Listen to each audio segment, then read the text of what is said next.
Okay, welcome everyone. Hello, good afternoon or good evening, depending on good morning, depending on what part of the planet you're on. Um, I'm so excited for today. I'm so excited that I shaved, and um, I am really just pleased with today's event. My name is Jason Oliver Chang. I am Associate Professor of History and Asian American Studies at the University of Connecticut, and I also direct the Asian and Asian American Studies Institute.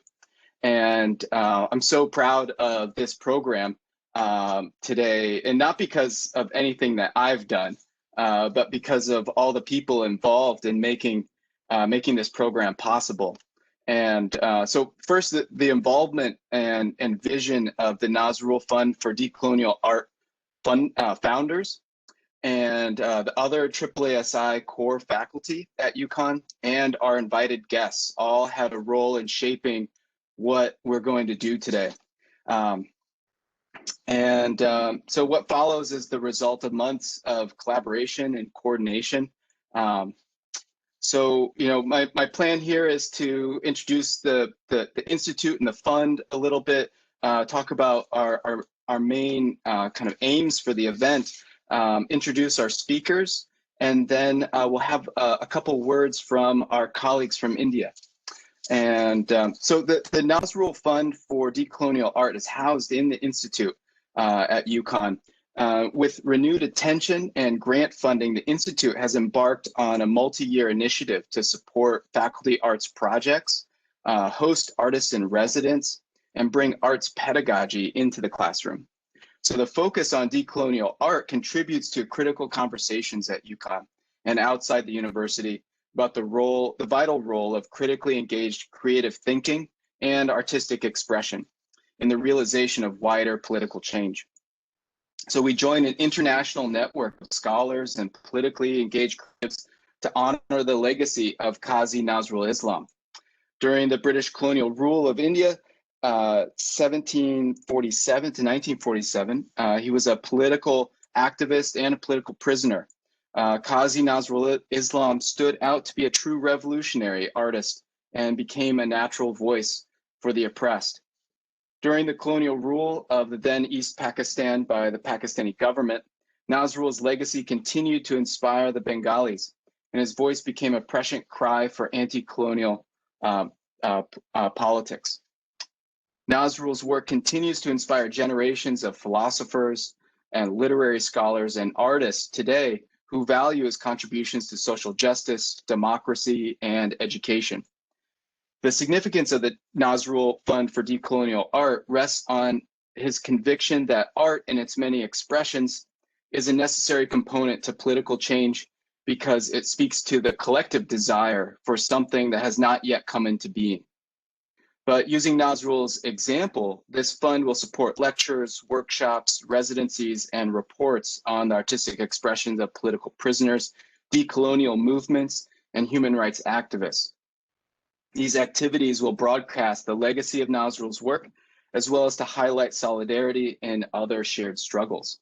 So today's event takes the Black Lives Matter movement as an inflection point to visit upon the Asia-Pacific context of the one struggle for peace, liberation, and the dismantling of racial domination. The rise of the Black Lives Matter movement, started by Alicia Garza, Patrice Coolers, and Opal Tometi in 2014, has inspired mass mobilizations of millions of people in the US and across the world. Their activism has elevated police violence, mass incarceration, and a pervasive culture of anti-Blackness as the central public issues of our age. Widespread police violence in the Philippines, Bangladesh, India, and beyond suggests that the issues raised by the Black Lives Matter movement are as resonant in the Asia-Pacific as they are in North America. This event considers struggles for Black liberation in the United States in relationship to the social and political movements in the Asia-Pacific. Conversations between scholars, artists, and activists will give voice to the ways that critical inquiry and creative expression are part of a social change is exemplified by the life and work of Qazi Nazrul Islam. We asked our guests to consider some questions such as, how has Black liberation movement resonated with anti-imperialist and decolonial movements in the Asia Pacific? What do anti-imperial and decolonial movements in the Asia Pacific share with traditions of Black liberation in North America? How has the Black liberation movement resonated with anti-imperialist decolonial movements? I think I said that one already. But how do imperialism and colonialism continue to affect the distribution of power, wealth, and labor across the United States, the Asia Pacific, and the planet? So our guests really exceeded our expectations with these prompts. And so we're so thrilled to host them here today. First, we're going to hear from Dr. Jordan T. Camp. He's a visiting scholar at the Charles Warren Center for Studies in American History at Harvard University and co-director of the Racial Capitalism Working Group, the Center for the Study of Social Difference at Columbia. And he'll be presenting work entitled Black Lives Matter and the Crisis of Neoliberalism. Followed, next we'll have Dr. Christina Heatherton, Assistant Professor of American Studies at Barnard College at Columbia and also co-director of the Racial Capitalism Working Group. And she'll be presenting a new work entitled Allowable Deaths and Daily Militarism, Poetic Responses to the Pedagogies of Fear. Next will be Dr. Quito Swan, Professor of Africana Studies and Director of the William Trotter Institute for the Study of Black Culture at UMass Boston, currently visiting scholar in residence at Penn State in their Humanities Institute. And last but not least, we're joined by Gulshan Ara, one of the founders of the Nazrul Fund for Decolonial Art, presenting her work on the past, present, and future of Nazrul. So before we start, we want to acknowledge and welcome our attendees from India who are part of this international network. So earlier this year, they held several Nazrul-focused events, including a conference in September entitled On Difference, Togetherness, and Politics, Reading Nazrul vis-a-vis South Asian Thinkers. So I wanna welcome Dr. Swati Guha, who will share a brief word about her and the work being done in India. Welcome. Thank you, Jason. Good evening, everybody, from Nazrul Center for Social and Cultural Studies, Qazi Nazrul University, India. I think you can hear me. I want to thank Dr. Gulshan Ara, founder the Nazrul Fund for Decolonial Art, Professor Jason, Director, Asian American Studies Institute, Connecticut University, and Courtney, for inviting me to share the platform with the distinguished panelists, Jordan T. Camp, Christina Heatherton, and Quito Swan. Nazrul Center for Social and Cultural Studies, named after Qazi Nazrul Islam, the renowned Bengali poet. His unflinching critique of all sorts of dogmatism, including religious fundamentalism, his philosophic outlook, radical political ideas, great love for nature, and also his immense commitment to usher in social transformation have made him a towering poetic persona. Our objective is pursuing the spirit of ideologies of Nazrul. The center, NCSCS, aims at nurturing and disseminating Nazrul's philosophy and inclusiveness and social justice through the cultivation of creative ventures such as literature, performing arts, cultural innovations, and critical social inquiry. Some of our key functions are to promote cooperation on intercultural and interreligious studies with a view to strengthen bilateral and cultural relations, to promote Nazrul's ideas against fascism and oppression, introducing major and minor research projects of both individual and collaborative nature in the areas of interest and the emerging allied areas, organizing special lectures, national, international seminars and conferences, workshops, symposium throughout the year for critical analysis of Nazrul thoughts in the scenario of social, religious, and political issues of the contemporary world. initiating research-oriented exchange programs between reputed national and international research centers, publishing research output on the center's webpage and in the form of blogs, newsletters, research journals, books, and monographs, promoting creative writing practices and innovative thoughts. I'm happy to inform you all that Nazrul Center for Social and Cultural Studies is going to organize World Nazrul Congress 2020 during 27, 28, and 29 December through online platform. Total 17 invited speakers and 10 performers already have confirmed to contribute from around the world on this issue like equality, human rights, and fraternity. We believe that it would create a true Nazrul consciousness across the globe. Thank you all and hope a great success of today's event, Black Lives Matter and Asian Pacific Decolonization, and wish to work together in near future to make the world a better place for all. Thank you. Dr. Gua, thank you so much for those words. We will share the announcement for the Congress as well. So very much looking forward to that. Thank you so much for the introduction. Okay. Sure. Yeah. Yeah. Wonderful. Yeah. I will share the flyer and everything with you. Okay. Please share. Okay. Thank you. Wonderful. Wonderful. Okay. Well, thank you everyone for tolerating my introduction. Jordan, the floor is yours. Okay, good afternoon. Can everyone hear me okay? Yes, okay. Well, I want to begin by thanking Jason for the kind invitation to today's event, the Asian and the Asian American Studies Institute, for hosting, Courtney for so generously coordinating the details. And I'm really thrilled to participate on this panel with such distinguished co-panelists who I'm really looking forward to learning from. You know, I've been thinking a lot, as I'm sure many in our audience can relate to, about the specter of neo-fascist and police violence in the United States. You know, while the Trump administration has been voted out of power, the racism, xenophobia, nationalism, and militarism he promoted will remain with us. After all, his time in office has not been exceptional, but rather a sign of a culture of cruelty that's been promoted throughout the imperialist history of the United States. This is the context required to understand how Trump was empowered to threaten the deployment of military forces against Black Lives Matter protesters, and when he defends the 17-year-old vigilante and militia member Kyle Rittenhouse, who shot and killed protesters Anthony Huber and Joseph Rosenbaum and wounded a third, Gage Grosskreutz, who had taken to the streets in the wake of the police shooting of Jacob Blake in Kenosha, Wisconsin.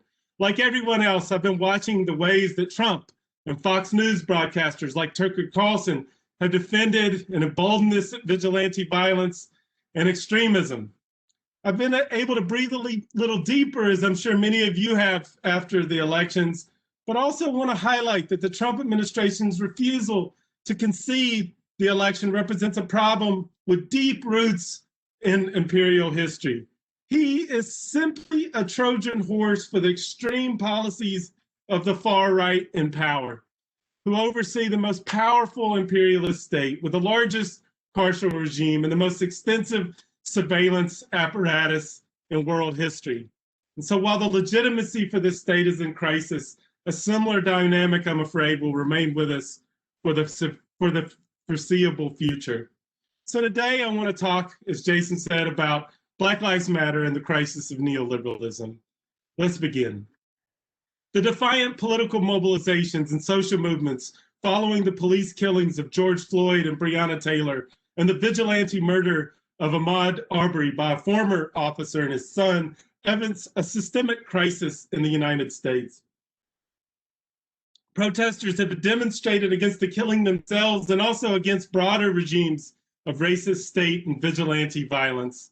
In a cycle of rebellion that has rocked all 50 states, protesters have demanded a defunding of the police, a redirection of resources away from military and police budgets and towards a reinvestment in public education, environmental protections, and healthcare, especially in the unmitigated scourge of the COVID-19 pandemic. The state response to these events, however, has indicated an acute crisis of US hegemony and for neoliberal capitalism. The Trump administration has deployed military force against protesters, as I mentioned, emboldened white nationalism, and continued a rapid buildup of the military budget, the largest such buildup since World War II. These moves have accelerated a global shift towards more coercive forms of governance. The challenge of the current moment is to theorize the historically specific ways in which this tilt from hegemony and towards dominance have been facilitated and justified. The current state of affairs represents what Antonio Gramsci referred to as a crisis of authority or crisis of hegemony. And that is where elites have lost the consensus.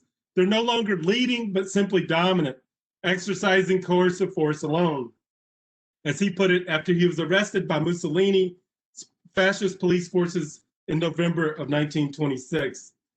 In particular, he argued that this means that the great masses of people have become detached from the traditional ideologies and no longer believe what they used to. Neoliberalism in our own times has been unable to command the consent it once did, and it therefore requires an alliance with neo-fascism in order to survive. The resurgence, therefore, of white nationalism and violent forces are therefore not incidental or accidental to the survival of capitalism. Such violence has been present since its bloody inception over 500 years ago. The urgent challenge is to understand why the alliance between neo-fascism and neoliberalism has emerged in the current crisis and what can be done to stop it. In our current moment, marked by a spectacle of racist police violence, the repression of social movements, and US support for the far right around the world, including Narendra Modi in India and Rodrigo Duterte in the Philippines and beyond, a critical theory of history is essential to understand the crisis of neoliberalism and indeed the struggle before us. Today, I will suggest that we gain a deeper understanding of the specter of renewed neo-fascist and police violence in the US via comparison with the Philippines and India, given that, as the sociologist Walden Bellow argues, and I'm quoting, both cases bear resemblance to the dynamic animating the counter-revolutionary movements in the North today. And they serve as a bridge, close quote, to the analysis of how the global rise of the right stemmed from a series of events in specific places which took shape in relation to each other. So the rise of this state form is inconceivable outside of the context of anti-racist and anti-colonial struggles across the US and global South. In the post-World War II period, national liberation and socialist movements circulated across Africa, Asia, and Latin America. And these struggles were linked to an expanding geography of urban insurgencies and civil and human rights struggles in North America. Anti-imperialist struggles in places like Vietnam were concretely linked to uprisings in places like Watts in 1965 or Detroit in 1967. Taken together, these struggles led to a crisis of capitalism and of the state. And the political response to this crisis has produced a new historical moment. In the wake of the defeat of the United States in Vietnam in the 1970s, the interests of the elites were shown to be disconnected from the interest of the masses of people. Increased expenditures on warfare and state efforts to contain opposition, such as mass incarceration and policing, contributed to a growing crisis of legitimacy for the US on a global scale. In order to resolve this crisis, the state promoted authoritarian politics and free market solutions. It is from these efforts that we can mark the neoliberal turn. This global neoliberal counter-revolution, we should remember, was the product of political and social struggles, ones that could have had and still could have different outcomes.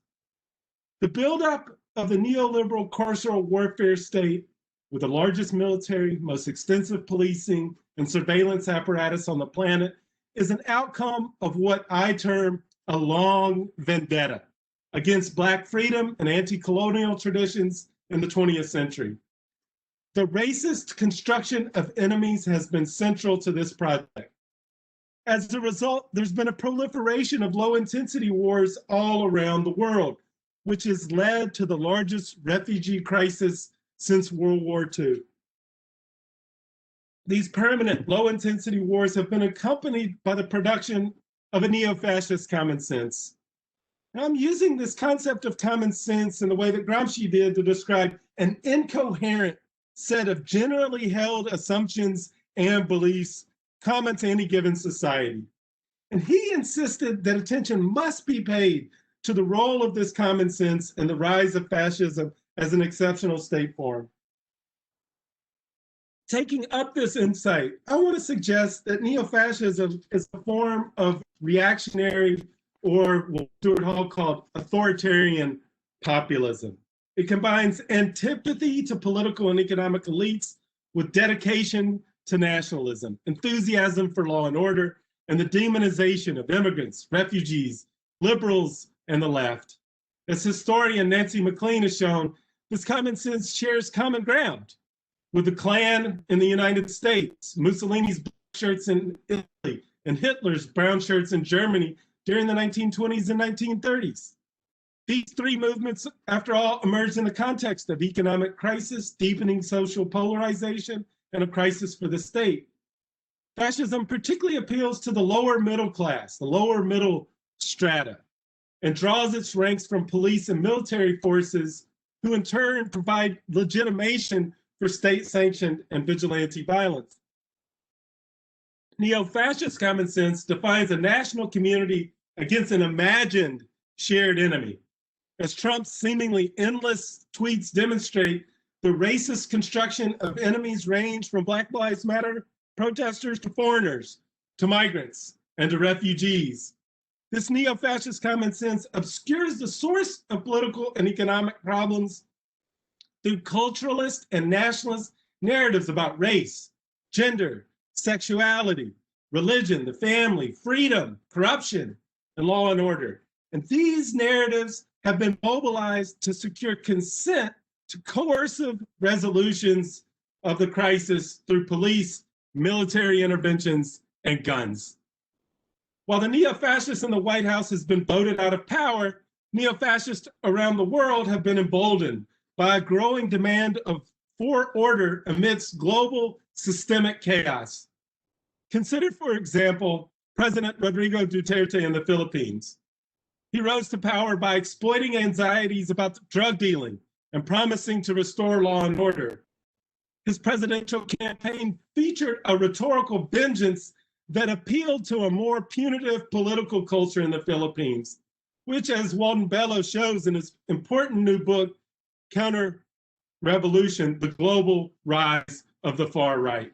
It was in this context that Duterte's first year in office was marked by police and vigilante violence in a bloody campaign against the drug trade that led to over 7,000 deaths, including over 3,000 killings by police. As historian Alfred McCoy has observed, quote, the bodies of his victims were regularly dumped on Manila's streets as warnings to others and as down payments on Duterte's promises of a new orderly country, close quote. As a leader of the largest far-right organization in the world, Indian President Narendra Modi has normalized nationalist police violence. Since his rise to power in 2014, he has openly vilified Muslims and embraced a militant brand of culturalist nationalism. His time in office has been marked by the promotion of a brutal policing culture that, as one reporter acutely observes, quote, is colonial in character, a holdover from the days of British rule, when the police had no illusions of serving the public, but were used to suppress a restive population. Yet what is specific to the current moment is how profoundly politicized policing has become. Police officials target even the most minor forms of dissent. There's evidence of widespread torture, violence, and extrajudicial killings across India, including over 1,700 people in 2019 alone, the overwhelming number of whom are Muslims, while still others have been killed in riots and communal violence which are carried out by paramilitary organizations. Such examples of state and vigilante violence are often depicted as individual outbursts of hatred and irrationality.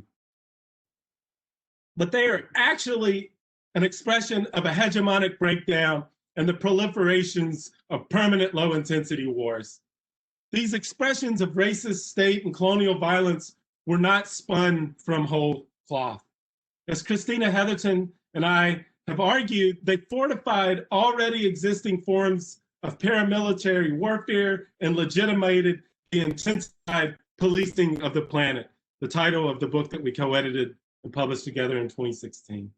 The US has long exported its security expertise and also trained police from foreign governments in counterinsurgency tactics from wars in Central America in the 1980s to the present day war on drugs in the Philippines. Such circuits of knowledge are, of course, multi-directional. Technologies deployed in policing abroad re-enter the US in the forms of drones, surveillance technologies, and on and on. Police officials from places like Ferguson and Los Angeles have traveled to places like Israel to be trained in counterinsurgency. In doing so, they learned languages critical to the legitimation of policing, prisons, and permanent war, and brought those practices and techniques back to the US. Arun Kunani adeptly describes the circulation of these securitized logics and practices as what he terms flows.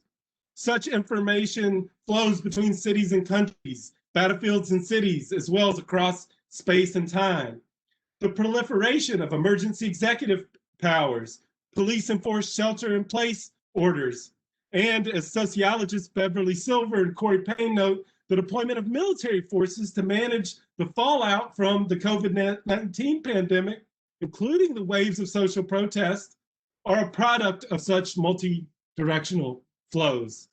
I hope that in describing these circulations, that's not a word, circulations of securitization, we might engender more robust political theories and practices of solidarity, particularly in the struggle against racism, capitalism, and settler colonialism. After all, the expansion of the carceral warfare state has given rise to increasingly global social movements against these uneven developments. In this, I would like to situate the social protest sparked by the murder of George Floyd and Breonna Taylor, Ahmaud Arbery in 2020, in the context of global struggles across Africa, Asia, and Latin America, as well as the context of the rebellions from Ferguson to Baltimore to Standing Rock in 2014 to 2016.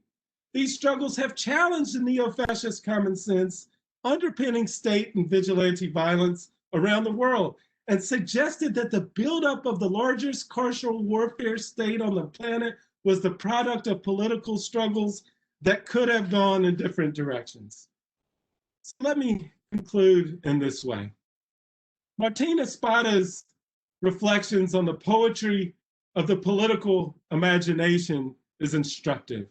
As Espada puts it in an interview that Christina and I conducted with him, no change for the good ever happens without being imagined first, even if that change seems hopeless or impossible at present. After all, he recalls, there was a time when the eradication of lynching was considered utopian, and we might add, so too was the struggle against slavery. In this way, Espada taps a collective memory of abolitionist struggles in the past and points to their unfinished business in the present. This is particularly critical considering that the poetry of the political imagination represents a complex struggle to challenge a process where elites impose a consensus or their domination in the realm of ideas through control over education, media, and the church. This dynamic, I want to submit to you, can only be confronted by developing a counter-ideology to the ideology of governmental and business elites whose confidence has been deeply shaken by the global pandemic and the onset of the worst crisis since the 1930s. In this context, as Espada notes, we can turn to the poetry of the political imagination during the radical 30s, like African-American poet and literary critic Sterling Brown and his book, Southern Road. The poem, Southern Cop, included in this volume, adopts the perspective of a white cop named Ty Kendricks, who had murdered a Black man. Quote, "Let us understand Ty Hendricks," he wrote, "for the Black man must have been dangerous because he ran. Let us pity Ty Hendricks," close quote. The poem, as Espada notes, fairly drips with irony. First published in 1932, it appeared amidst the rise of fascism and the Great Depression. Brown's poetry reveals, therefore, a continuity between European fascism and what W.B. Du Bois in Black Reconstruction calls American fascism. Incidentally, Du Bois had turned to Brown for stylistic advice in writing Black Reconstruction, his magnum opus, published in 1935. As such, Brown and Du Bois' work in the 1930s represents a political confrontation with the extreme nationalism of the Jim Crow South and suggests that, as Du Bois puts it, and I'm quoting, "imperialism thrives on the approval of the United States, and the United States gives that approval because of the South," close quote. In this way, they point us to the perils of American nationalism and the need for global understanding of the nature of neo-fascism, settler colonialism, and capitalism as a problem tied together. As Du Bois puts it, quote, "the dark and vast sea of human labor in China and India, the South Seas in all Africa, the West Indies in Central America, and in the United States, whose laborers produced, quote, the basis of world power and universal dominion and armed arrogance in London and Paris, Berlin and Rome, New York and Rio de Janeiro. This armed arrogance," he observed, "showed its perfect fruit in World War and Depression." At the time of this writing, not his, but my writing, the current coronavirus pandemic is ravaging the world amidst the worst crisis since the 30s. People are in desperate need of medical care, emergency protective supplies, federal funds to pay rent, buy food, stay alive. Yet the crisis is being redefined through racist and nationalist narratives. These incessant efforts to defend the existing structure form the terrain of the conjuncture. Reflecting on the relevance of the poetry of the political imagination to the current crisis, perhaps they can inspire a new generation to grapple with the ways that the most formidable challenges to the world system have come from those revolting against racism and colonialism. They reveal the possibilities of social change that we so urgently need now. It is important to remember that a central factor in the restructuring of the world system historically have been revolts and revolutions, from the Haitian Revolution of 1791 to the abolitionist struggle in the 19th century to overturn colonial slavery, to the struggles against police violence in the US, India, and the Philippines today. As Cedric Robinson put it, quote, "At each crisis, we shouldn't have survived, but we have. The current ordering of the world is so fragile. That is the lesson. In each historical moment, justice, social justice, and moral authority are questioned. They seem to be on their last legs, but that has never proven to be the case." Thank you very much.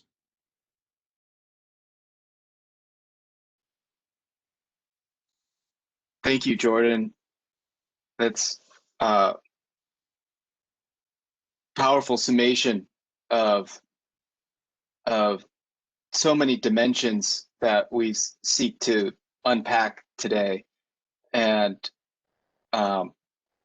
especially your critique of the crisis of authority and the radical potential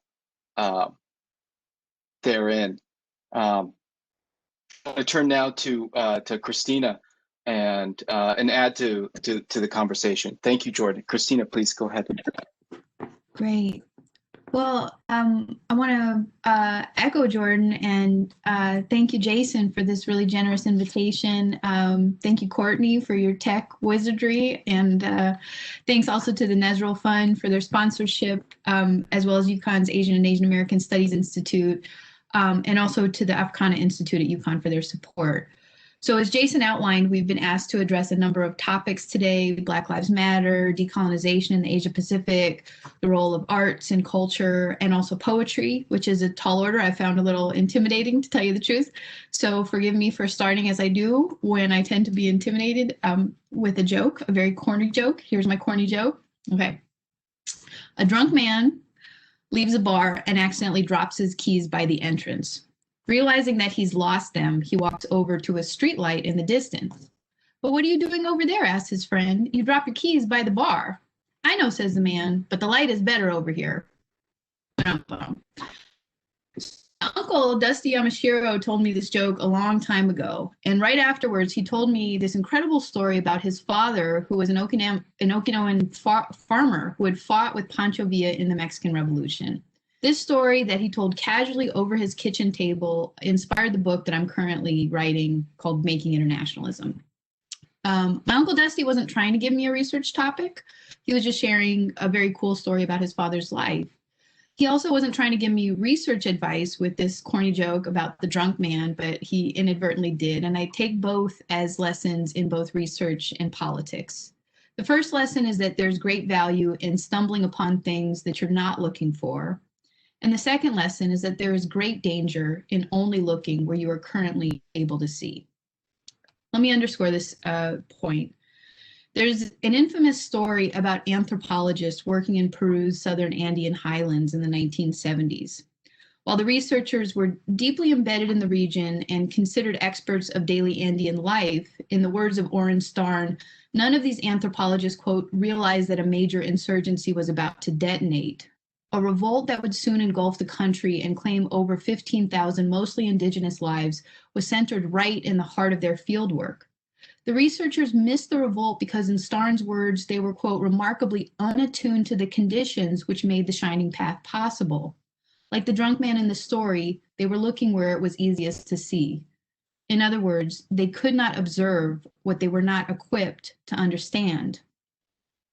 So I've thought really hard about how to approach today's conversation.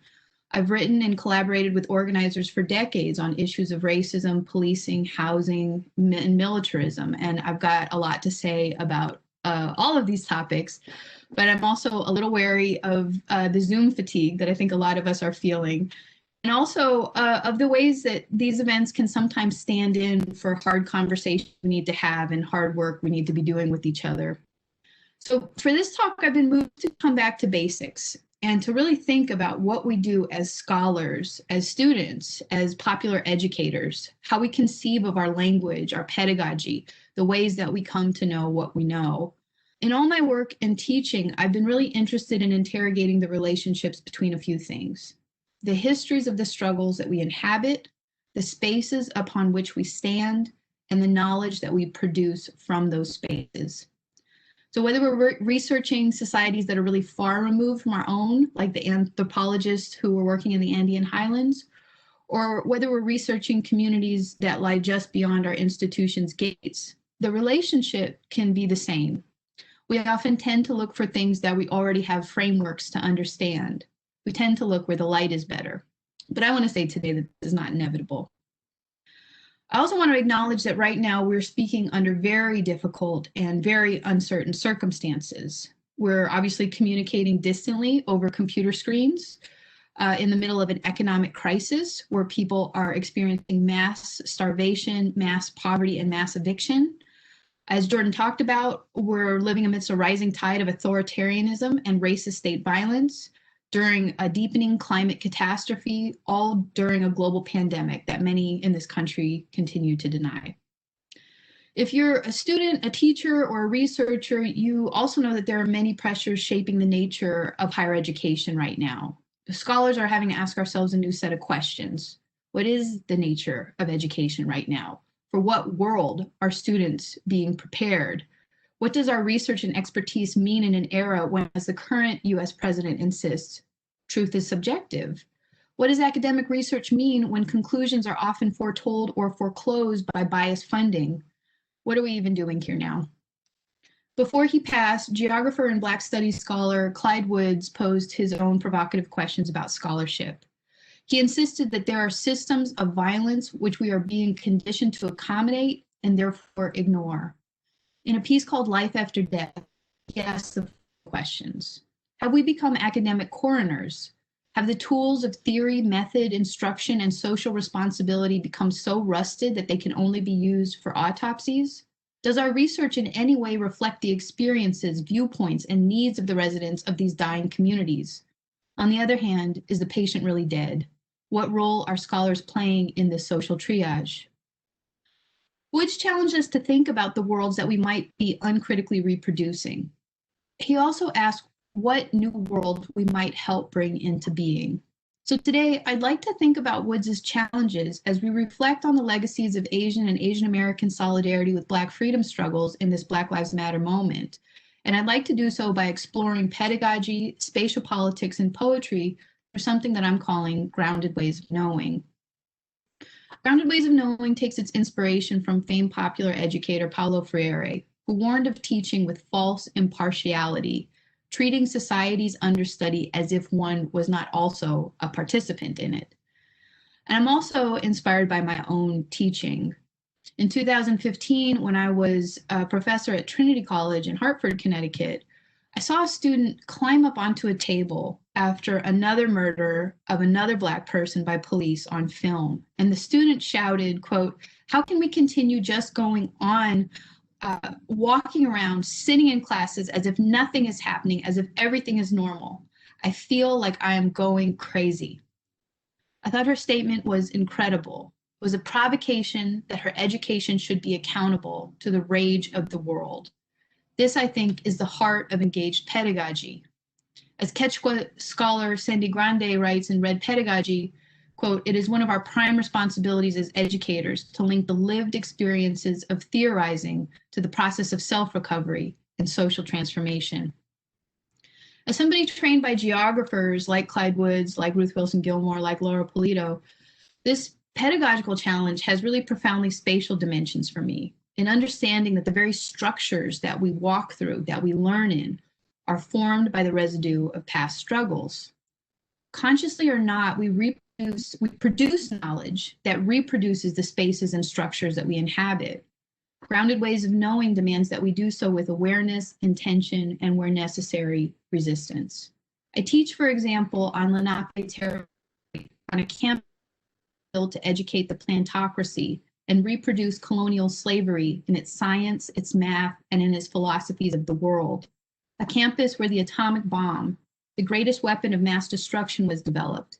A place where voracious real estate expansion has been coupled with the mass criminalization of the surrounding area. As I often tell students, show me the boundary between a school and the local community, and I'll tell you what students are being taught about themselves and the world.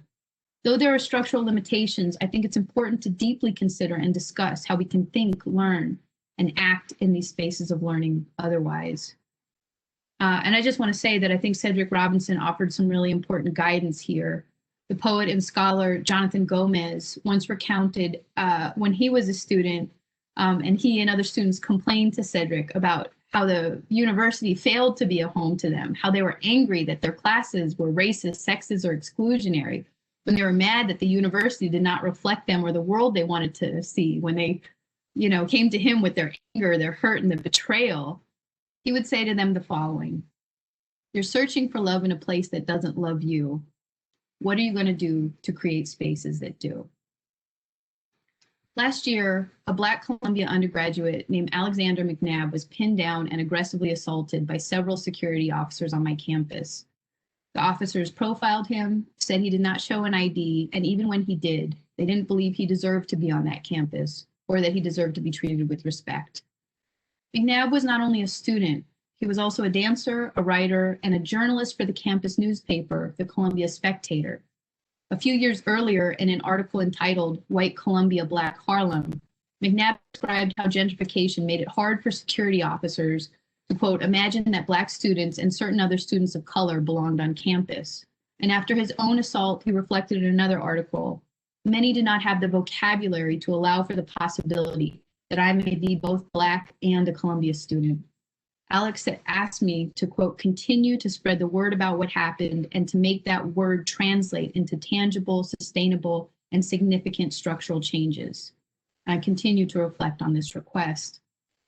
McNabb was interested in grounding his education in its place. He'd written about widespread displacement and gentrification in Harlem from Columbia's decades of expansions. He was interested in how those spatial dynamics determined who was able to live around and also learn on campus. In 2017, McNabb reported on the construction of a new extension. Local residents in Harlem were scared about the new science building, specifically of biohazardous materials leaching out and poisoning the surrounding community, especially in case of a natural disaster like Hurricane Sandy or flooding from the nearby Hudson River. Their fears were manifold. And I thought there was a poignancy to the residents' worries. In the late 1930s and early 40s, Columbia University was home to the infamous Manhattan Project, where scientists developed the technology for the A-bomb, the atomic bomb. In campus labs around 120th Street, scientists experimented with the new technology of atom splitting. In a building bought by the school at 133rd Street and Broadway, teams built barrier material for uranium enrichment. So this new extension, stretching from 125th to 133rd Street, would not only devastate a community, it would have the power to redouble lasting damage. Across the street, at 126th and Broadway, are the Manhattanville Houses. From the 1960s onward, these housing projects were home to Yuri Kochiyama and her family. Some might know Kochiyama as the Asian woman who cradled Malcolm X's head in her lap after he was assassinated in the Audubon Ballroom. But to many around the room, Yuri Kochiyama is a legend. She was a Japanese-American activist, an anti-imperialist, an advocate for and dedicated correspondent with political prisoners like Mumia Abu-Jamal. She was a revolutionary. She was also a staunch member of the Harlem community, a participant in Harlem's Freedom School, an internationalist whose home hosted countless activist gatherings, a woman who was arrested with Puerto Rican independistas as they took over the Statue of Liberty, and she was, of course, a friend to Malcolm X. Kochiyama's first encounter with Malcolm X was a meeting that she had arranged in her Harlem apartment to introduce him to survivors of the atomic bomb, and these survivors were called the Hibakusha. These survivors had gone through the city that day before the meeting, and they wound up on 114th Street on a tour of another Harlem housing project that organizer Jesse Gray had put together. The tour was entitled The World's Worst Fair, to counter the World's Fair, and it allowed visitors, like the Hibakusha, to witness the unforgivable housing conditions in which poor and working class people in the city, most of whom were from Black and immigrant communities, were living. So when Malcolm X met with the Hiroshima survivors that afternoon, the conversation in Kochiyama's Manhattanville apartment was about the multifaceted dimensions of militarism and imperialism. The topics ranged from atomic warfare, the Vietnam War, colonialism, racist police violence, political repression, and slum housing. Yuri recounts him as saying, quote, "You have been scarred by the atomic bomb. You just saw that we have also been scarred. The bomb that hit us was racism." When Malcolm X died, Yuri wrote a eulogy in the New York Nichibe, where she quoted the poet Douglas Malloch. Courage is to feel the daily daggers of relentless steel and keep on living. This, she said, is what Malcolm did, feeling the daily daggers courageously until his last breath. Yuri Kochiyama and her family helped develop and inspire generations of activists, particularly Asian American activists who opposed imperialism, capitalism, racism, poverty, mass incarceration, and policing. A decade ago, I had the honor of organizing with some of them, and I just want to lift up a few of them, including Nick Nagatani, Art Ishii, Sandy Mayashiro, Mike Watanabe, Cindy Kato, and many others, and supported by people like Mary Gao, Victor Shibata, Wendy Nagatani, and Eddie Kochiyama. And I just want to say, if anybody's interested in this history, in addition to really great histories written by people like Simeon Mann and Daryl Maeda, I would also strongly encourage people to pick up the book Buddha Head Trilogy by Nick Nagatani and Rock the Boat by Mary Gao. So in an event that we organized in support of an incarcerated friend to many of us, whose name is Rani Nakashima, Yuri Kochiyama actually traveled down to Los Angeles from the Bay Area, and she prepared a poem for the event that went as follows. The poem was called Friendship. Friendship has no symbol or vows to make it whole. It's just a sacred covenant that's locked within the soul. It seeks no special favors or thought of gain or fame, but what it does is precious and is done in friendship's name. The collision of stories and struggles in Yuri's Harlem apartment, what I would call a convergent space, is meaningful for our conversations about Black Lives Matter and decolonization movements throughout the Asian Pacific. The challenge, I think, is not only to trace how such movements ought or can be imagined together, but as Denise de Silva describes, imagining a world without the idea of relations, which always presuppose that things are inherently separate or separable. And I want to add that I think poetry is extremely helpful in this regard. Poetry becomes essential for theorists and activists because it recognizes conditions that are widely felt, but that remain inexpressible through available categories. I think the ambiguity can be instructive. The objective of poetic language is not to pin down meaning, but rather, as Toni Morrison once wrote, its force, its felicity is in its reach towards the ineffable. Rather than moving towards certainty, we have to find a way to move towards what we don't yet know, and perhaps what we don't yet know how to know. I believe that poetry moves us in this direction, being able to feel with our rage, being able to see where there is no light. And in this spirit, I'd like to conclude my comments today reading a few of my own poems about grounded ways of knowing. Jason, this won't take me too long. Some of them are short. The first one is called Pedagogy. Pedagogy. Last night, a woman died in the park by the school. The coroner will say she died from exposure. Snow fell from her hair and melted where his feet stood examining the body. His shoe briefly slid on the puddle. Last night, a woman died for want of a house. Who knew a park bench could be so cold? Today, in a classroom full of pink cheeks and cradled coffees, so toasty the windows cloud with exhalations, we will not speak of such things. Last night, adjacent to the school, in a reality adjacent to our own, a woman living an adjacent life, parallel and not bisecting, faced a death so cold and so lonely, only the stars would speak her name.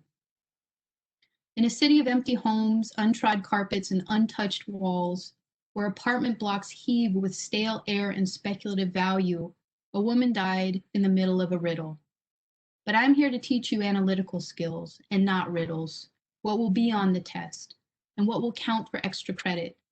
Here I will teach you that your lives are different than hers, that you will always be protected, that you will never be forgotten. I am here to teach you the first rules of war, that the dead have no names, that the living enjoy rich lives of bleak indifference, that no one here will ever apologize. The second poem is called Not Knowing and Not Wanting to Know. Stop me if you've heard this one before. There's a dead kid, needlessly dead, unlike any living children you know, in a place home to the dead and the dying. If I asked you to draw the country, you draw a man who deserved death. If I asked you to draw its people, you draw a dead kid and a wailing woman with no names. Once I went there and saw from a beachfront hotel how the peninsula curved south around the water, so that, if you wanted, you could watch smoke rise and bombs fall from an umbrella with a cool summer drink in hand, since all the seats, thoughtfully, had cup holders. This is asymmetry. Stop me if you've heard this.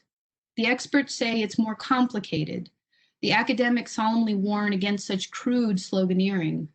Funny how their nuanced analysis always discourage mass protest and always end up supporting the bombings, the sanctions, the raids, the interventions. Power accrues to those who provide for it. Funny how a dead kid with no name can rest on your eyelids weightlessly. Stop me if you've heard this. The next poem is called Freighted Love. I say it like it's a question. The next poem is called Freighted Love. Freighted Love. I've been out in the world with words. I know their meanings, their many meanings. Grope, to reach around blindly. Grope, to grab with menacing intent. A smile too means more when it doubles as a request for love and or health insurance. Love here subsidizes rent. Love supports where stolen pensions can't. Love guarantees elder care, child care, the heat, the roof, the water bills. Love fills in for cut bus lines and phones. You can tell how loved a person is by their teeth. Love. Was it ever meant to carry all this abandoned weight? Love in the US is the difference between a home and a couch, 4 walls in one, the soft patter of raindrops against windows and the heavy downpour beating overhead upon a tent. Love allows you to see a doctor. Unloved, you smoke a cigarette and hope it'll go away on its own. Freighted, love coaxes flirtatious laughs from stricken throats. Love excuses violet bruises minor tyrants. Love, freighted love, makes us fools in desperate times. Love, to grope innocently for affection. Love, to grab menacingly for your own life. I have 2 short ones to finish. The first is called Invasions. Invasions. To be young, broke, and beautiful is to be a small country with a major port city. No one believes you belong to yourself, and no one will ever leave you alone. And the last one, since these were kind of downers, I tried to write one for this event. So the last one is called Cheap. Cheap. They condemned the killings, but kept the gold. Condemned apartheid, but kept the byways and banks. The debt is past due, but all they offer are words, words, words. There are so many words, but only a few characters worth knowing. The account password and the combination to the safe. Thank you.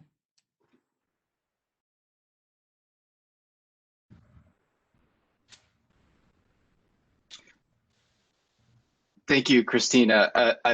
Our attendees can't chime in, but I'm sure there's applause happening. Thank you so much for sharing your words with us and your poetry. And you know, I can't help but think about what Jordan said about poetry and about the ability to make sense of the world in new ways. And you've done that for us, which I'm deeply grateful. And your call to be present in the space is and recognize our limitations and critically reflect on what it is we're doing here, and every day. And that's a powerful thing that I'm gonna take with me through this and as we continue in Zoomlandia. But thank you. Quito, I want to turn to you now. Jason, thanks for having me. Jordan, Christina, that was simply brilliant. I'm really inspired. There are a ton of intersections in not only our presentations, but our works. I truly hope that we have time in the future to actually do more work together. But I'm inspired. Jason, if I could have access to share my screen, that would be a big help.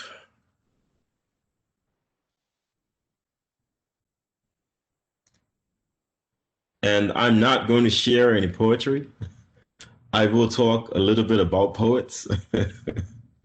I hope that could be a sufficient stand-in. Can we see that okay? Yeah, wonderful. Okay.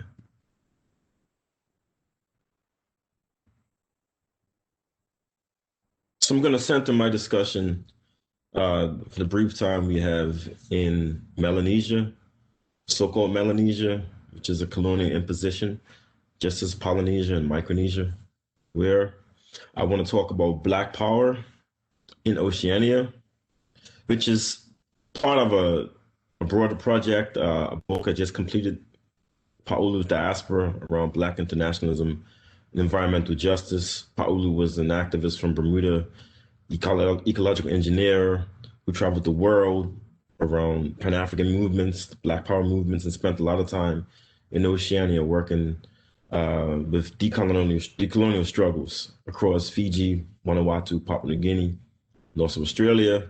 What I'm sharing today is also part of a next project that looks at the broader movements of Black internationalism in Oceania.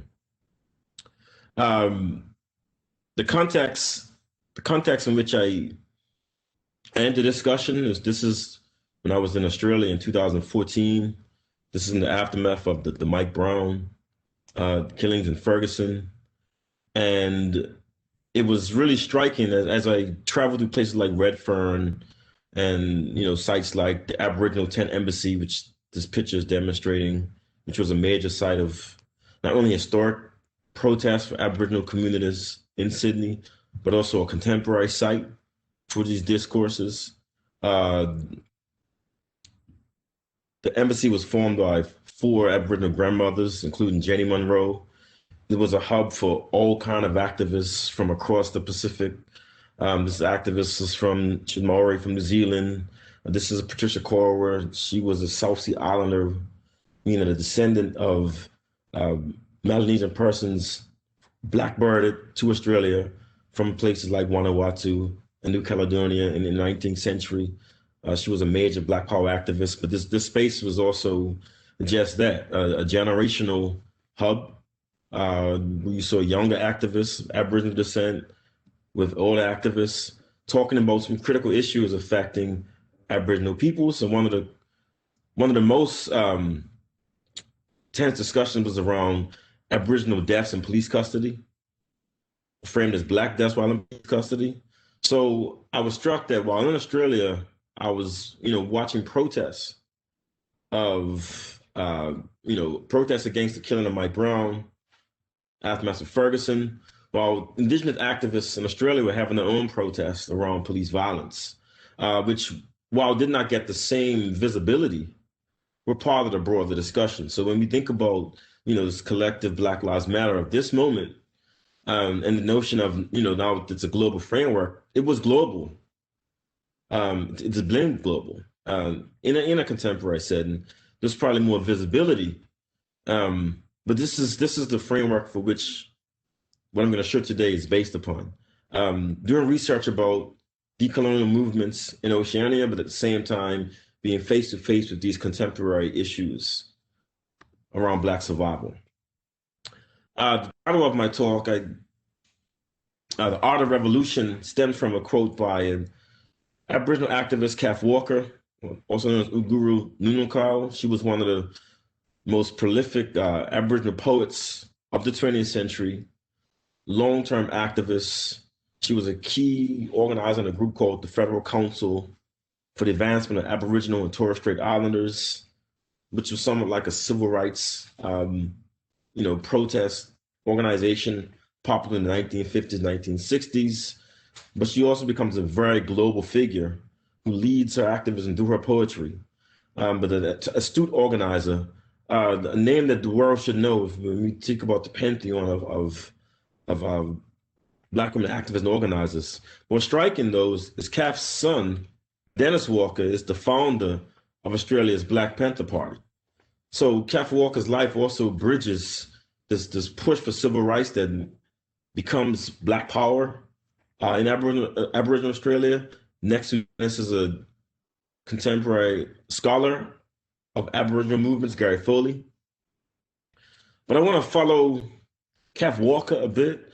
In 1969, Kath Walker travels to Notting Hill, London, to speak at the World Council of Churches Consultation on Racialism, which in the late 1960s, 1970s, the WCC is actually a space of radical discourse around Black Power. The church funds a number of protest movements of decolonization across Latin America, Africa, but also Oceania. But this is also the moment of Black Power.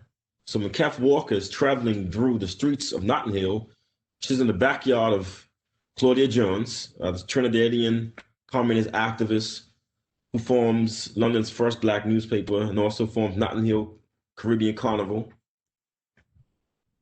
And also just a critical site for Black Power and some of these global connections where folks like Adil LeConte Jones is leading the Black Panther Party. Kath Walker is inspired by this momentum. Her conclusion is that Black people across the world are teaching their children and the families the art of revolution.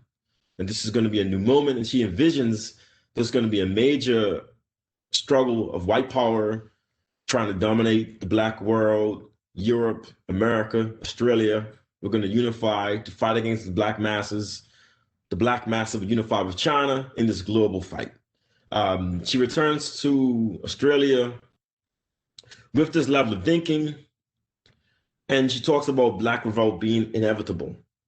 Once again, Kef is an internationalist figure, but when we think about Oceania, when we think about Black internationalism, it's a lot to just think about what that means within the context of Oceania, much less the threads that go to our familiar sites, i.e. London or Harlem, or these broader Atlantic perspectives. But I'm liking to think of Black international Oceania as also a connection with Afro-Asian movements, Indian Ocean connections with Africa, movements amongst Black and brown peoples racialized as being Polynesian, Melanesian, or Micronesian. So Kef Walker is part of some of these conversations where activists from across the region are fighting a number of beasts: nuclear testing, colonialism, and neocolonialism. So Kef Walker, for me, she also becomes a medium for looking at how these ideas of liberation are spreading across the region, and how Papua New Guinea actually becomes the hub of some of these critical thoughts of Black modernity. For example, in 1970, Life magazine, National Geographic are framing Papua New Guinea as this land before time. Anthropologists like Margaret Mead are describing Papua New Guinea as this backwoods place that hasn't come up or hasn't reached modern civilization. But looking further at Papua New Guinea is actually a vision of the Black modern world for activists across the region. It's about to be an independent country. There's a major university, the University of Papua New Guinea, that is producing a brilliant cadre of artists, visual artists, poets, writers, playwrights, who are going to use their platform as a beacon of Melanesian nationalism across the Pacific world.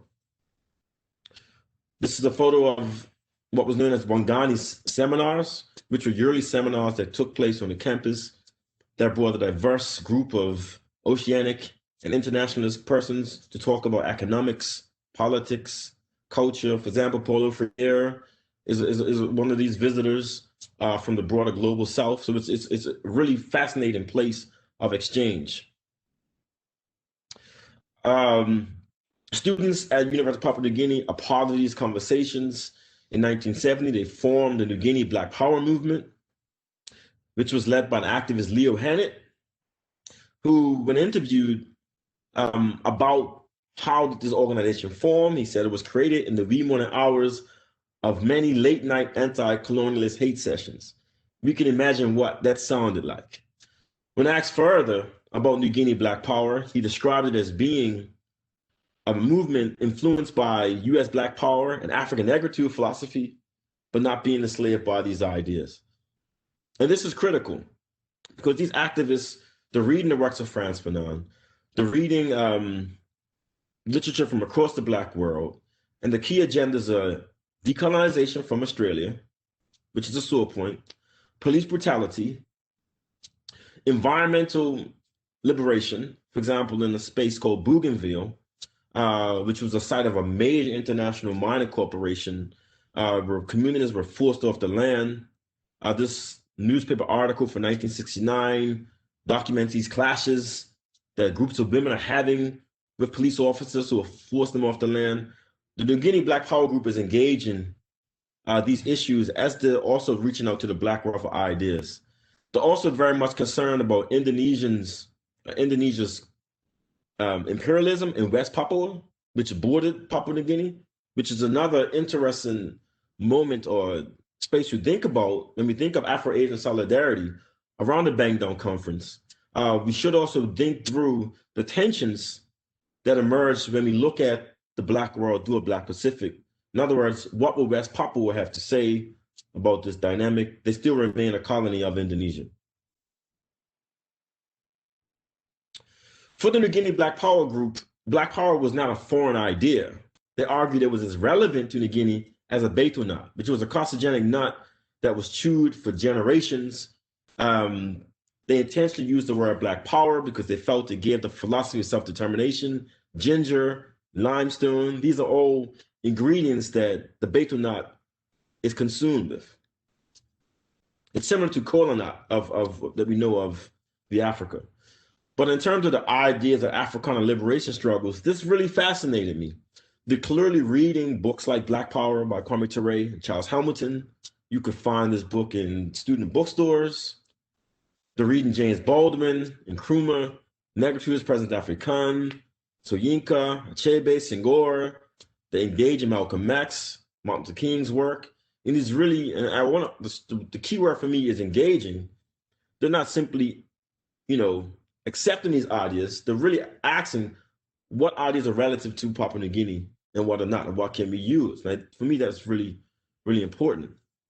Interestingly, they were also influenced by a number of professors who came from other locations, including Uli Bear, who taught at University of Ibadan, Nigeria, for several years. He worked closely with a number of architects of West African literature. This included India's Pravindra Chakravarti, who was a professor of literature there, scholars from Uganda's Makerere University, like Ali Mazuri. These scholars had a big impact, not only on the thinking of these students, but also what was in the syllabi. In other words, the project was, they were presenting the students with literature from the Africana world. Tabanlo Young, also from Kenya, also of Sudanese descent, was also a professor of literature at UPNG, a big advocate of negritude. So these professors brought the whole canon of work. So these students were engaged in this work from the Africana world and the global South, but also thinking through how would they produce their own nationalist literature in terms of redefining what Papua New Guinea was. And so the next stage, they begin to produce journals, books of poetry, novels, the sculptors involved, plays. This particular journal, Kovave, is visually stimulating across the years, but also it's a critical space for how these poets and artists and essayists express themselves for years. These are just a few covers, but it's really extensive. This group also included women like Noah Brash, who was part of Papua New Guinea's National Theater Company. She actually attends FESTEC, the Festival of African Arts, the second World Black and African Arts in Nigeria, which is highly popular, highly visible. But the discussion of Oceania at FESTEC is part of the work that I'm trying to cultivate. Seeing themselves as part of the Black world, producing or putting the culture on the stage, the world stage, to engage the Black world. Kath Walker was actually on the steering committee for the Oceanic delegation to FESTEC. This was a fascinating space in which these artists and activists engage one another. Arthur German Nabari was also one of the leaders of PNG's National Theater, a member of the New Guinea Black Power Group. In 1971, he travels across the world studying popular theater across Nigeria, Japan, US, and Ghana. In Ghana, he works with folks like Afua Sutherland, major playwright in Ghana. Barbara Antier of National Black Theater in Harlem. He's meeting all these individuals. Obiak Buna in Nigeria. And when he returns to Papua New Guinea, he creates his independent theater company that sometimes sharing plays from the broad world, but they're also really trying to stimulate indigenous theater based upon indigenous ways of knowing, languages, forms of poetry, song, and our cosmology systems. Similarly, John Kasefalova, who was a poet, also a member of the Guinea Black Power Group and a student leader, he writes this book of poems called Reluctant Flame, which speaks to Jordan's piece about these connections with Vietnam. His work talks about Vietnam. The flame compares the chill of colonialism with the fire of New Guinea nationalism. He asks the flame to take fuel from the brother struggles and not let the oceans drown its linking pipes. So this is an interesting dynamic of the pipes that it would be shared culturally. He's defining these brother struggles as being part of this linking pipe that included Black uprisings in South Africa, Vietnam, United States, and the broader global South. He also wrote a lot about the writer having a responsibility to break the colonial mentality of Black people, which was the essence of the push for Black power in Papua New Guinea. the country is moving to be independent, but the issue for them was not just independence, but what the process of decolonization. And was the destiny of Papua New Guinea to be a little Australia or to be a Black world in of itself? So this is important because Melanesia, as mentioned, goes from being a term of colonial negativity, the Melanesia defined by Europeans as being savage, unredeemable, versus Polynesia, redeemable savage, maybe brown, maybe, they can sail so great because a lost white tribe taught these indigenous folks how to sail, versus Melanesians who cannot sail at all. They have no technologies, nothing of value. By the 1960s, the University of Papua New Guinea is at the forefront of transforming Melanesia into actually a powerful term, as mentioned, of Black modernity, which attracts activists and scholars from across Oceania, and as we see, also the global South. Kath Walker is one of these individuals who travels to Papua New Guinea, who works with artists like Leung, Uli Bear, the New Guinea Black Power Group, but she's not the only one.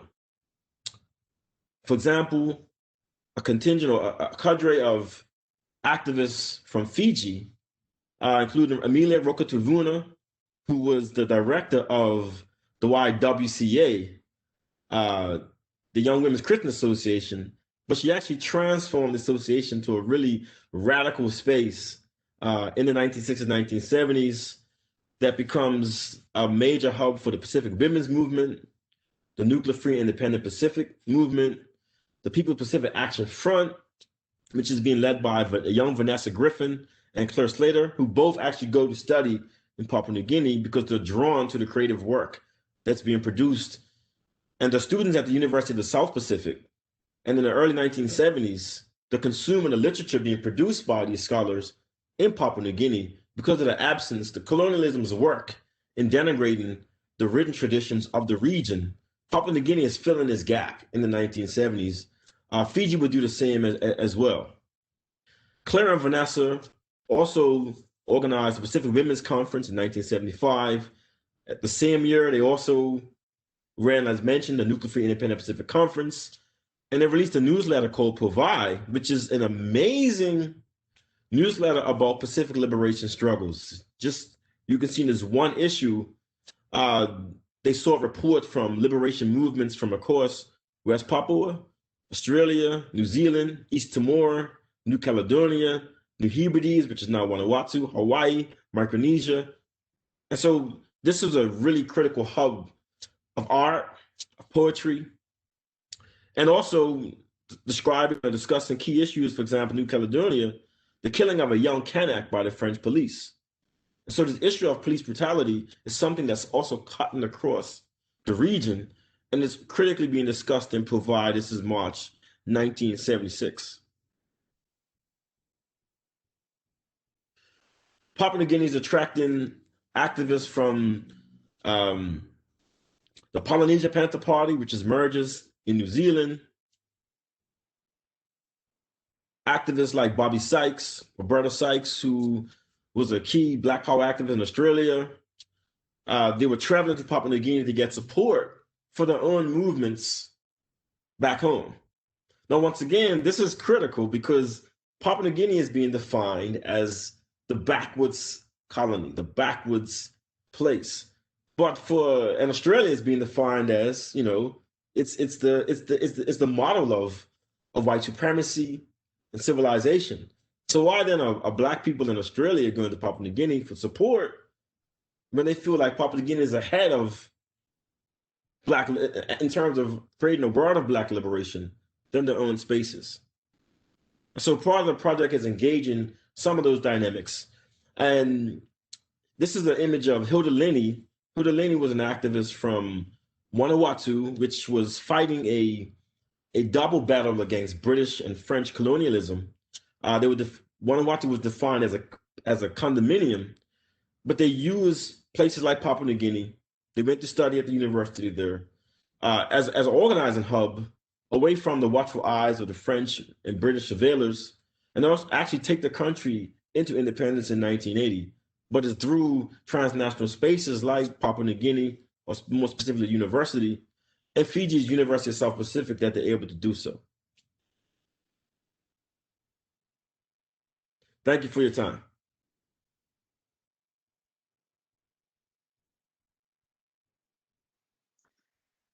Quito, thank you so much for that presentation, sharing your work. You know, I'm just struck by the continuity and the connections between the presentations, and especially what Christina was saying about how the need to make spaces that love you, and having seeing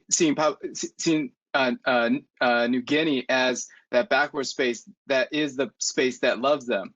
There's such a beautiful story, and I just happened to notice a phrase in the New Guinea Black Power interview page that you shared, and it said, and one of his responses was, "We have a plan," and I just love that, and I can't wait to find out more about the plan, and the linking pipes.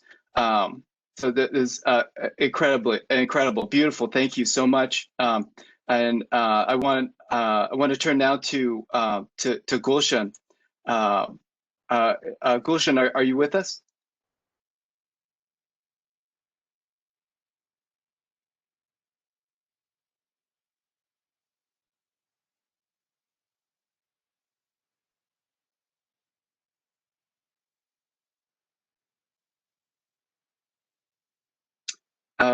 Gulshan, can you hear me? Go ahead and unmute yourself.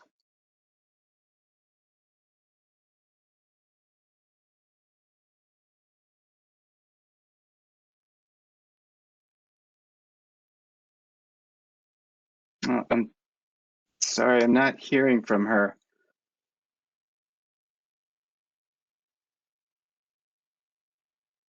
Gulshan, could you send me a message that if you're still able, if you're still here but not able to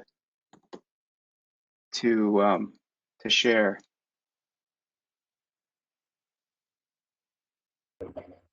Yeah. Now, can you hear me? Yes, I can. Okay, Thank you. All right. Now, I was thinking, will it be all right to have Professor Nazrul Chakraborty to say a few words, and then after that I'll talk. Okay. Yep. Not a problem. I think so. Let's switch a little bit. Okay. Thank you. Hello, Professor Chakraborty. Thank you for joining us. And namaskar. Namaskar. Thank you so much for inviting me to this program. It's really a great opportunity for me, and I extend my gratitude and thanks to all of you, specifically to Professor Jason and my Didi, Dr. Gulshan Ara. And I am from Qazi Nazrul University. I am from Qazi Nazrul University, State University in India. And it is established in the name of the great poet Qazi Nazrul Islam. And I must say two lines from another poet regarding Qazi Nazrul Islam, that is written in Bengali language. আর সব কিছু ভাগ হয়ে গেছে, ভাগ হয়নি কো Nazrul. Everything is fragmented except Qazi Nazrul Islam. He unites both India and Bangladesh even after the partition between the two Bengals, West Bengal and Bangladesh. So Qazi Nazrul Islam is the icon of integration as opposed to fragmentation. Through his poems, through his songs, we always get inspired and spirited towards getting united with the entire mankind. And proper education, he believes, is brought about through knowing oneself, and through knowing oneself, we can know others.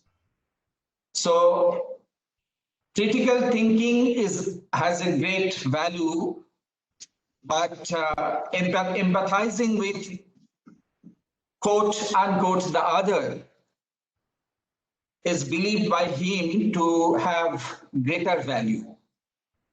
And we also believe in this. And for this great unity among all the people of all cultures, that is our mission, and that is also our vision. So with this vision and mission, we want to move forward.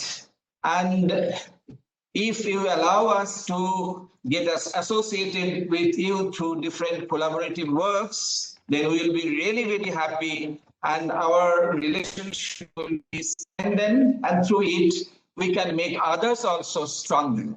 Thank you so much. Thank you, well, Professor Chakrabarty, thank you so much. And I really appreciate the invitation, and we will definitely be in touch. Thank you. Gulshan, I'd like to invite you to share your work. Okay, so can you hear me now? Can you hear me? Yes.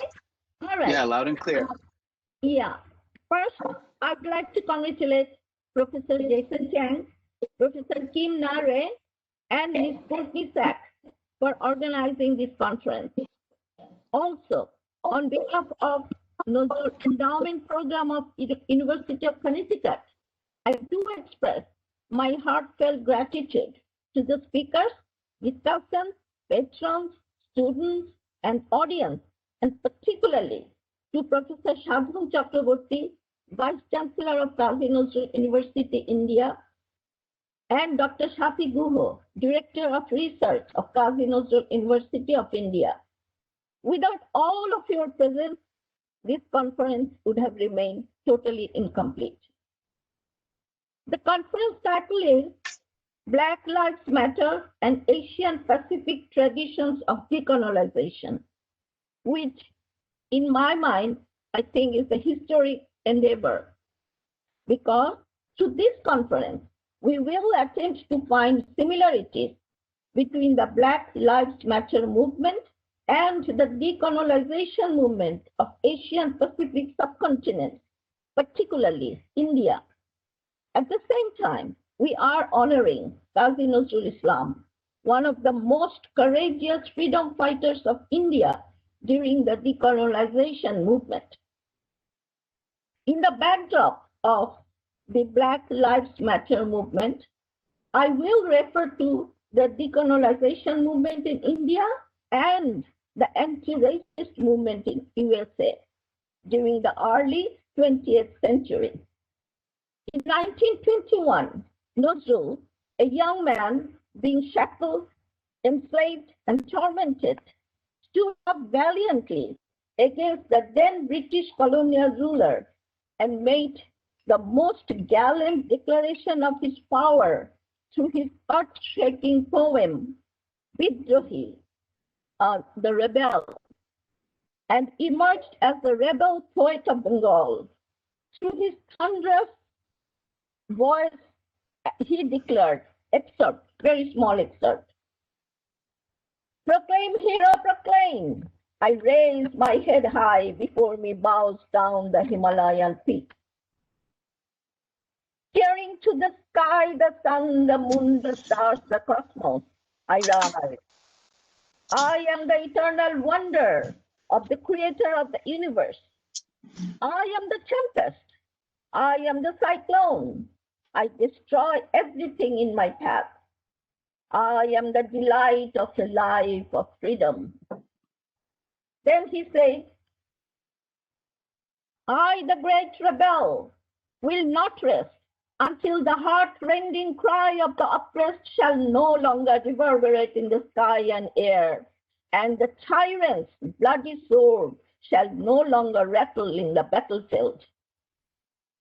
That stunning appearance of Nazrul created a seismic jolt re-energizing the demoralized youths of India, causing an avalanche of rebellion, which continued for years, eventually aiding to the fall of the British colonial rule in 1947.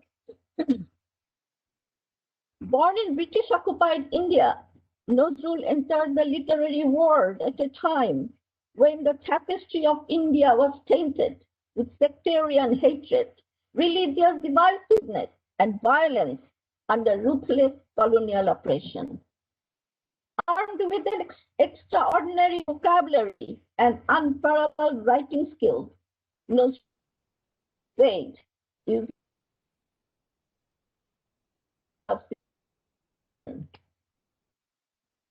demanding justice and equal rights for all.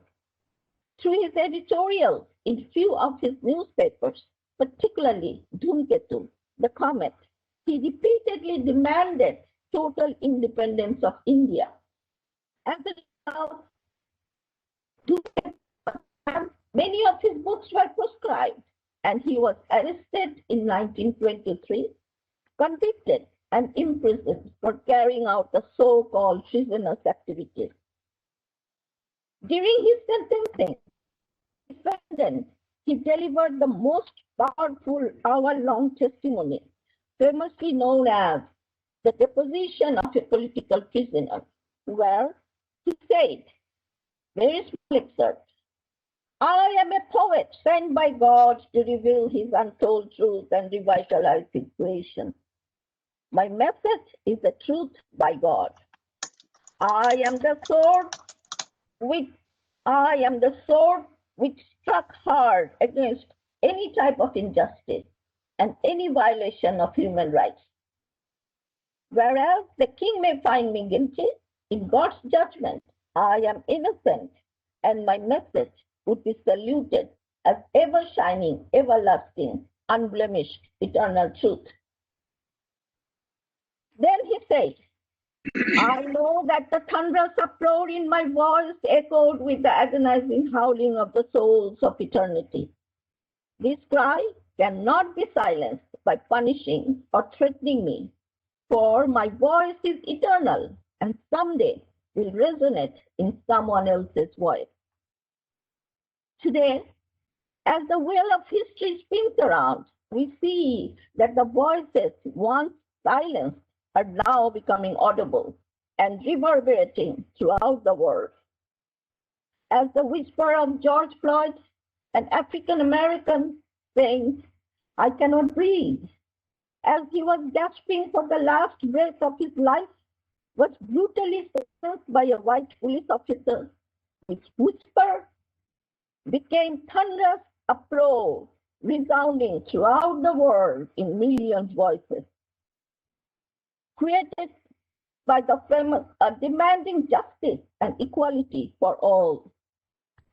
400-year-old wounds created by the infamous history of slavery and gruesome injustice based on racial and economic inequality in the United States of America has reignited the burned ash, and the movement called Black Lives Matter is born.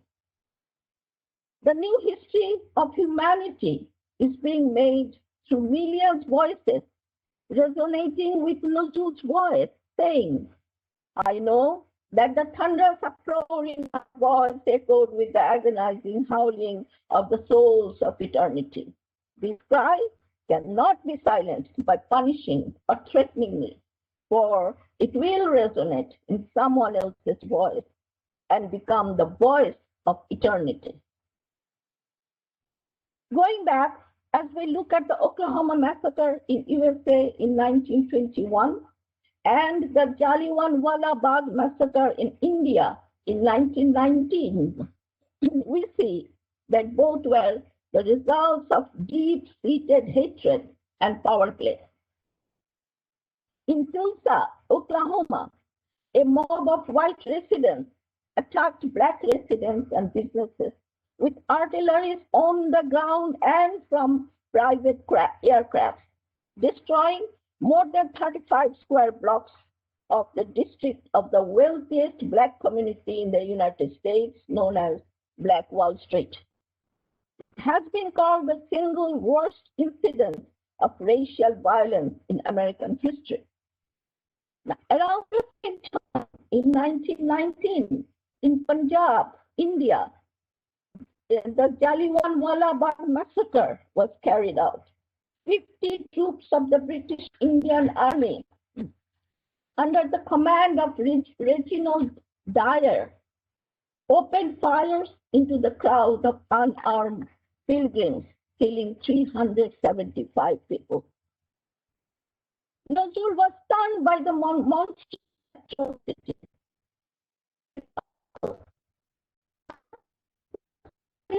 To Dyer's memorial statue. Dyer's statue should be made so high that it should be visible from all corners of India. Throughout history, statues of tyrants and butchers have been erected to give us constant reminder of our ineptness and our failure to stand up to our rights. As a sense of true heroism, true humanism, true sense of pride wane away, and a nation, a society goes through a moral impoverishment, then monsters like Dyer appear to slaughter us, which at times becomes blessings in disguise. Their crushing blows wake us up with sudden jolt, rejuvenate our souls, and rekindle our spirits. Nazrul's painful realization at that time make us wonder whether this is what we are witnessing to the Black Lives Matter movement today. Yes, when pushed against the wall, we do revolt and stand up to our rights. And also, at the same time, we need to think seriously how to maintain our rightful place in the world from now onwards. But sadly, the world today is infested with hate crimes, and humans are being affected by a deadly pandemic disease called systemic racism and hatred, which at times becomes deterrent to the fulfillment of our dreams. That said, we must also admit the fact that the result of the United States presidential election of 2020 offers us a glimmer of hope. The hope to restore true democracy in USA and maintain the position of this great nation, the United States of America, as the leader of the free world.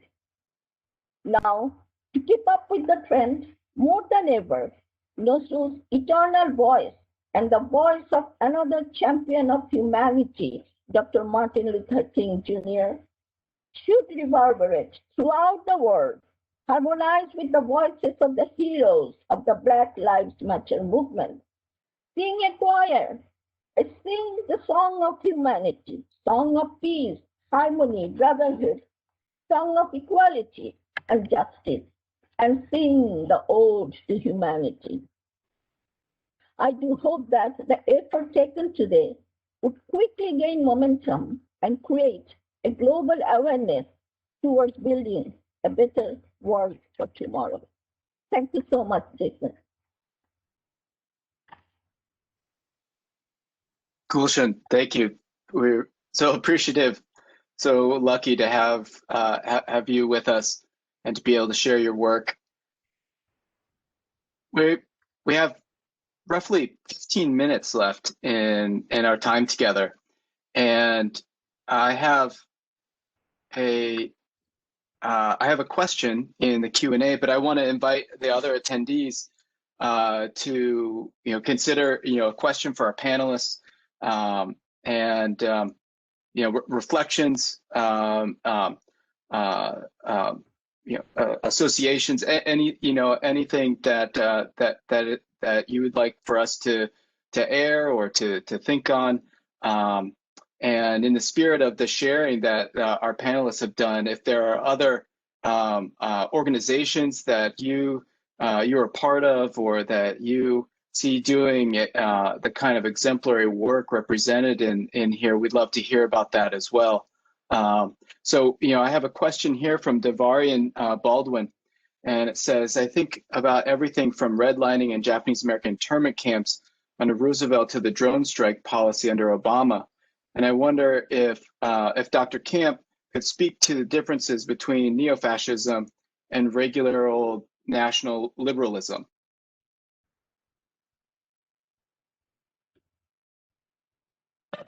Well, thank you so much. I mean, thanks, Professor Baldwin, DeVary Baldwin of Trinity College, for the very observant and careful question. I mean,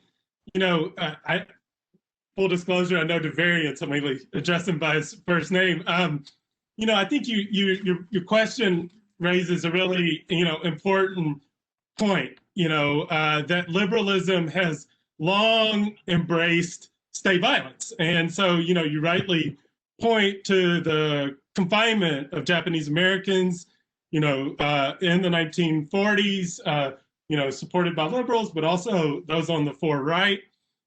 John Rankin from my hometown in Mississippi, one of them, to be sure. So, and also counterinsurgency, since the 1940s and 1950s onward, as you point to with Obama's drone policy. And I think, as your own scholarship has shown, white supremacy is hardly an exceptional thing that emerges all of a sudden when the far right's in power. So, I would simply, add to this point by arguing that it's basically, in my view, when you ask specifically about neo-fascism, the contradictions of neoliberals in power, not just in the United States, but in the UK, across Europe, in the global South, has created a political vacuum, which has been filled by the neo-fascists of the far right.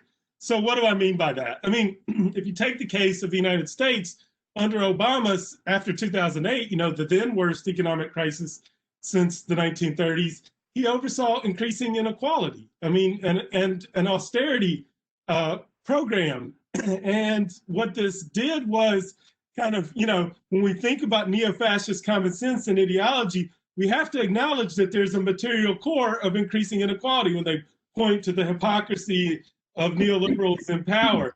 And I think that what they've been able to do, and here I'm just simply building on the insights of, Stuart Hall's observations about Margaret Thatcher in Britain in the 1980s, is that, the authoritarian demagogues are able to define themselves against the contradictions of the liberal project. And so what I would say, kind of building on that, is that the far right in the United States has defined itself against liberal democracy, right?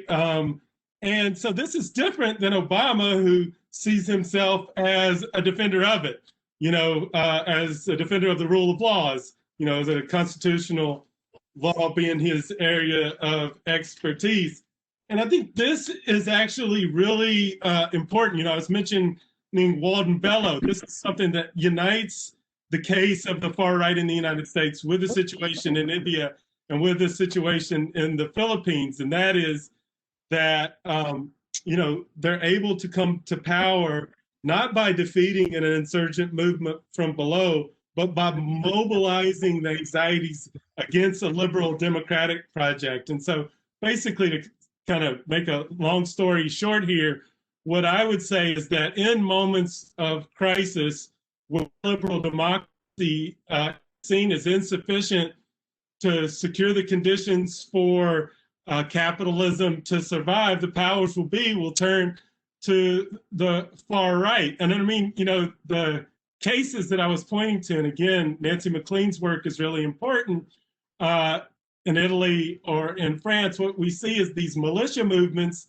and these far right movements, can be mobilized to basically secure the power of the far right in the state. And that's militia movements and those connections, paramilitary organizations, Kathleen Ballou's written important work about, I think we really need to pay attention to. And finally, what I would say is that, I'm starting to think that maybe Deverian neoliberalism is an insufficient term. I use it, it's in the title of my first book, Incarcerating the Crisis and so on.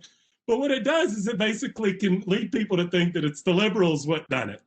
When in fact, neoliberalism, if anything, is a bipartisan political project, that connects across party lines. And of course, I've argued this, but it's also something, and Clive Wood's scholarship is really important in this way, that's been, promoted in the Deep South by, the far right for decades. And so I think we really need to do more work on the kind of regional origins of these shifts in the political economy and culture, and sharpen our terms, because we don't want to just rest on comfortable categories, but rather push and deepen our thinking. So your questions helped me in that regard, and I'm very grateful for it.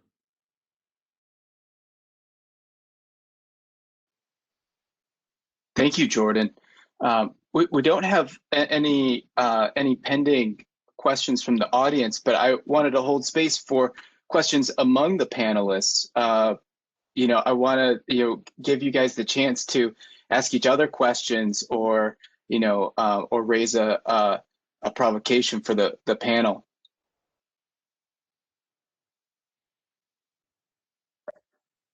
I don't have any questions. I just want to reiterate my gratitude. I thought this has been a really rich and I think necessary conversation, and I think the sort of intention and the meaning that we all brought, it just comes into a different constellation. So, I told Quito in the chat that I'm just going to go and study his lectures, and these extraordinary archival images that he shared with us. I just have gratitude, and I think I'll be thinking about this for a long time. So thank you, Jason. Yeah, I would echo Christina, and my pen was burning, Gulshan and Quito, for your presentations. I think you really deepened my thinking, provoked new questions from I think expanded our kind of spatial imaginations. I think that both your works will be important resources, and Quito, I would love to take you up on that kind offer at the beginning of your comments to be in dialogue with Christina and I. We would certainly welcome that.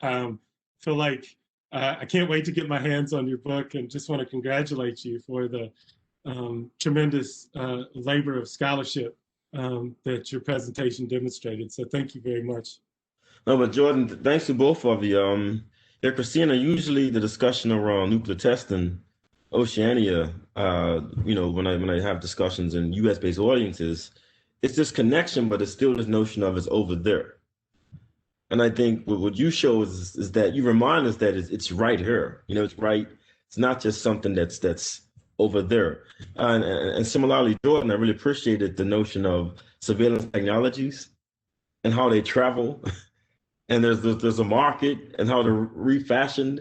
Because in my work, I'm looking at surveillance in different entities, from British documents, French documents, and seeing how they're collaborating. I think you also open up a discussion of how the technologies, like the production of the technologies, is also this conversation, as opposed to just the actual documents of the surveillors. There's these technological overlaps too that I think all of our work cross-laps. So this was a fascinating space. And Jason, thanks for having the vision to bring us into the same hub. This was fantastic, really generative. Gulshan, do you have any questions for the panel or any comments?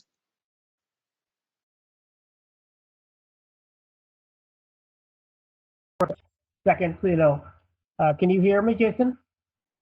Hello? Yeah, can you hear us? Yes, sorry, I was muted. Sorry. Yes, please go ahead.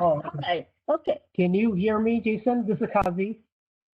Okay. I just wanted to mention how wonderful this whole thing was. I mean, the speakers were just outstanding, giving visions from their own corner, and so bright and eye-opening. But the most of the credit goes to you, Jason. We had a huge hope that you'd be able to organize something like this, and it has happened. And I was a first witness sitting here behind my wife Gulshan and witnessing this whole thing. So I wanted to thank you so much from the bottom of my heart, and also all the speakers. They're so outstanding. And this is a flavor that you brought from all parts of the world. Thank you again so much, Jason. Yeah, and as I said in my last comment, that this should initiate, the initiation that took place today should really generate enough momentum so that really we can spread our words. And of course, to Nazrul as well as to other champions of human rights activists. So let's I really congratulate all three of you and hope we can really work together in future in a much, much more meaningful and constructive way, so that our objective to have peace all over, we just reach that goal sometime. Thank you very much. What a wonderful job. It's a wonderful, wonderful job. Thank you. Thank both of you. Thank you, Gulshan. Thank you, Kazi. Yeah, I really, it's hard to take credit for something that has been such a collaborative effort. And one of the things that we discussed in our rehearsal on Monday was that this is just the beginning of a conversation that we really, as generative and meditative as this and as this encounter has been, I really want to attend to the notion of who else is missing from this conversation. That we want to devote this kind of attention to as Christina had asked us to not just look where the light is brightest, but to really expand and to look at the ground of the struggle. And to set our critical strengths and skills in that work. And as everyone has said, I'm deeply inspired, and I have a whole new feeling of energy, and yes, we will absolutely continue the conversation. I want to thank all the attendees for taking some time off in your afternoon to join us. And this event has been recorded, and we will be, this is a part of my course in Asian American history, and will be also shared on through the Institute and elsewhere. I mean, this is a public good. And I really just want to thank everyone for the time that you put into preparing your remarks today and sharing, your insights and wisdom. And it's hard to say goodbye when it's so good, but we all have to take care of ourselves and get off of the screen. But it's not really goodbye, because this is just the first step. So I just want to thank everyone, and yeah, a lot of gratitude. Thank you. Thank you, Jason. Thank you so much. Thank you, everybody. Wonderful. Thanks again. Bye, everyone. Take care, everyone. Yeah. Bye. Bye. Okay. Bye-bye, y'all.